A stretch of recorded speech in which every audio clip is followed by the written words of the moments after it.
So today we're going to learn how to do a single leg hip bridge, and what happens here is this is going to be very similar to the movement of a hip thrust or a glute bridge.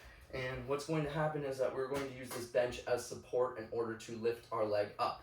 Now this is a single leg movement. I'm going to show you how to get the dumbbell on our leg in just a moment, but we're going to talk about a couple things when it comes to getting the right support on the bench. So the first thing I need to think of is my major point of contact is going to be my shoulders on the bench. So typically this bench isn't going to be the best for this exercise because it's so jagged.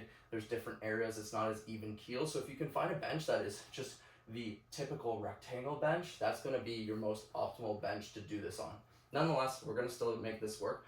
I just want you to think of your elbows need to be really good supporters of your shoulders here as well. So we're going to get into this glute bridge or hip thrust-like position. We need to be in this position right here. And all that's going to happen is we're going to come up here, come back down, up here. I'm showing you from both angles here, but very simple. We want to think shoulders against the bench. Now our shoulders should not be way back here, okay, where our butt is almost touching the bench. We want our shoulders just to slowly lean off the bench.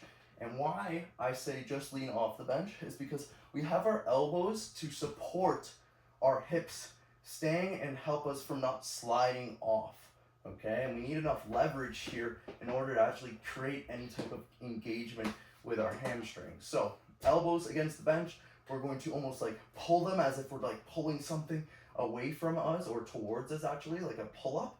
And we're going to be here, we're going to engage, and we're going to lift. Here, engage, and lift. Okay, as you can see here, I'm in just almost a 90-degree angle as I'm going through and as I'm lifting at the top. As we go through this range of motion, I want you to really think, we're not pushing through our heels, we want to push through our toes. We want to engage as if we're jumping off of something. So here, I'm lifting, up, up, up, and squeeze. Here, slow, slow, slow, up and squeeze. Here, here, here, up and squeeze.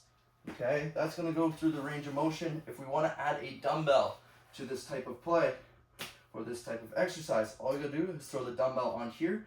You can also use a barbell if you wish. I usually prefer just using dumbbells because it's going to be hard for you to gain any type of progress with the barbell because there's going to be so much weight on the side. So let's just keep our dumbbell on our hips here. Same movement here. Obviously my bench is flying out to the side of me. It needs a little bit of some TLC per se. We're going to have it right here. We're going to hold. I usually hold my dumbbell right here just so I can keep it in place.